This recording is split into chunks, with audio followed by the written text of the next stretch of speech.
Nabi Muhammad dari Arab Saudi sampai di Parigi ini tidak pernah terlukiskan dalam bentuk foto.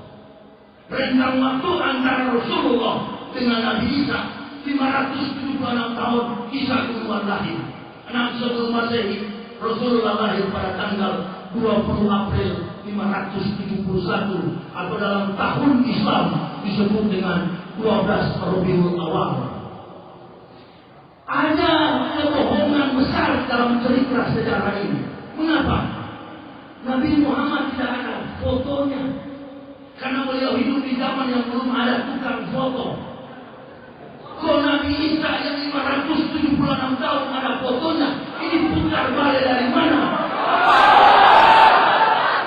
Kasihan ke orang Kristen. Kasihan. Saya tidak bicara soal agama, tapi juga saya tidak boleh paksa mereka memeluk Islam. Kenapa? Karena kalau semua sudah masuk Islam, siapa yang di neraka? Ini persoalan. Ini persoalan. Karena memang bukan saya sombong. Di Islam tidak diajar kesombongan, tidak boleh takabur.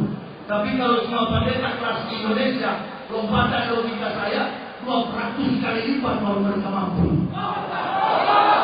Allah Akbar. Tidak ada orang bodoh masuk Islam. Orang yang masuk Islam adalah orang-orang yang cerdas.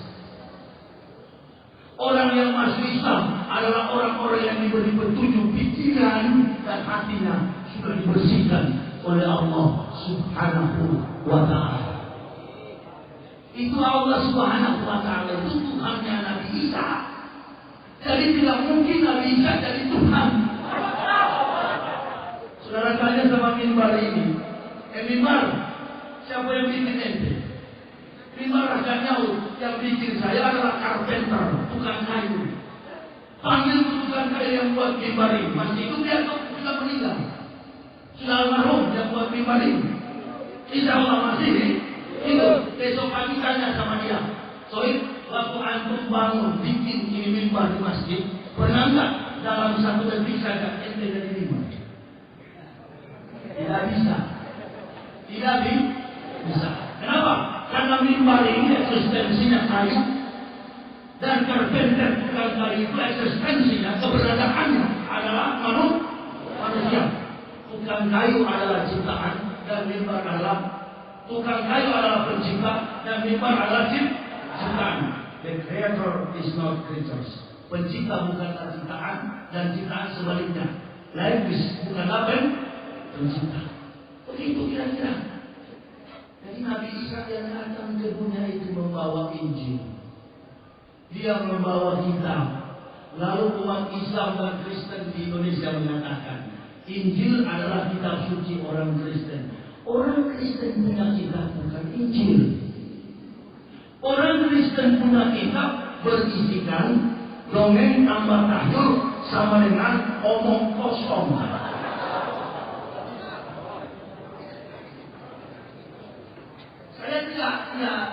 Makanya saya tidak pernah memberi ruang kepada agama. Kalau profesor-profesor di Jakarta, ada ulama-ulama yang baku jilat dengan kafir, silakan itu baku jilat.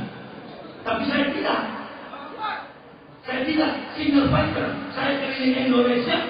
Saya punya niat untuk mengislamkan orang-orang Kristen. Tapi saya bilang tadi, kalau bodoh tidak usah masuk Islam. Jangan ente nimbrung di dalam dari bahlul. Tidak usah. Kalau bodoh tidak akan sampai ke Islam. Aku yakin. Ini buktinya kitab suci orang Kristen. Ini kitab-kitab yang bohong. Kosong, tidak punya ayat.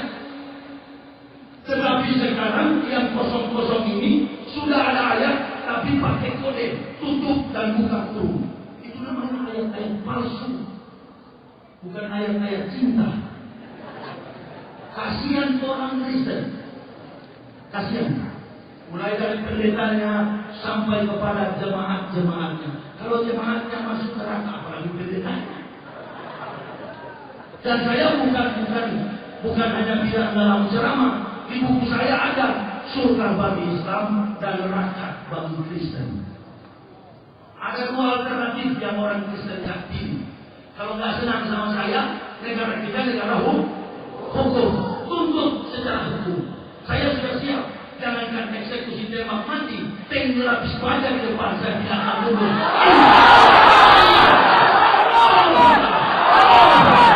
Tidak akan mundur saya. Insya Allah. Makanya saya katakan tadi, saudara-saudara saya, saat mari kami mau, jangan soib. Jangan.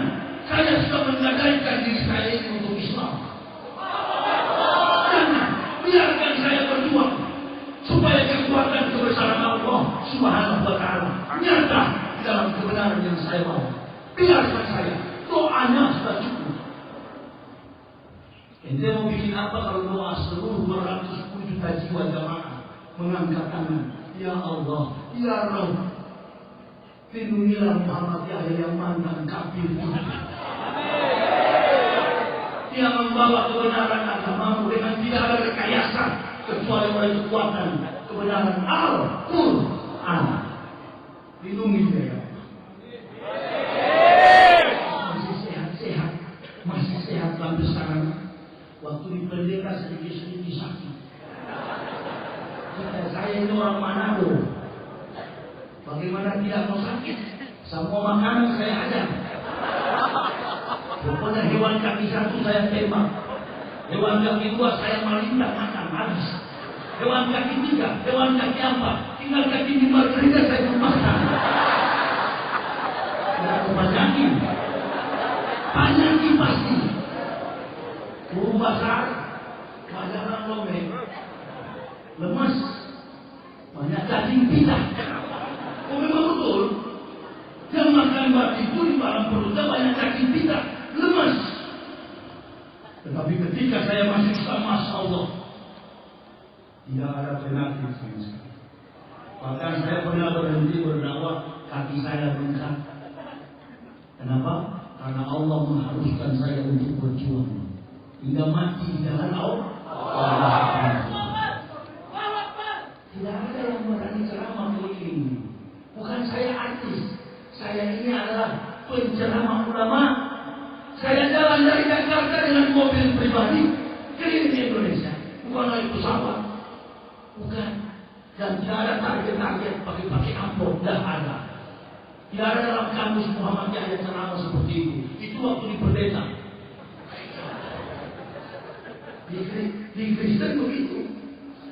Kalau bikin 100 kepala keluarga, 100 kepala keluarga itu kalau gajinya 1 juta per bulan, maka omset si pendeta 10 juta.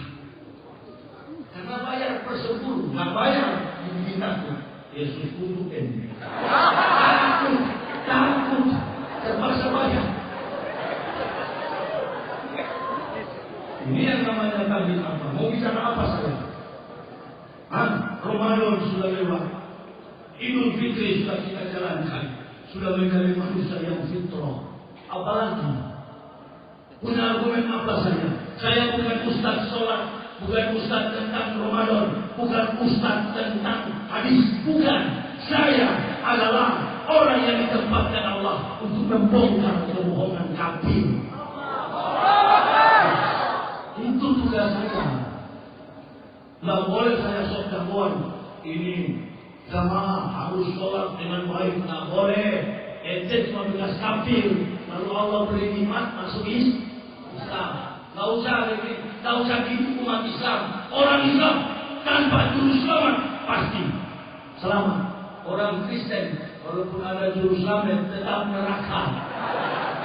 Saya tahu di permisi banyak orang Kristen biar aja.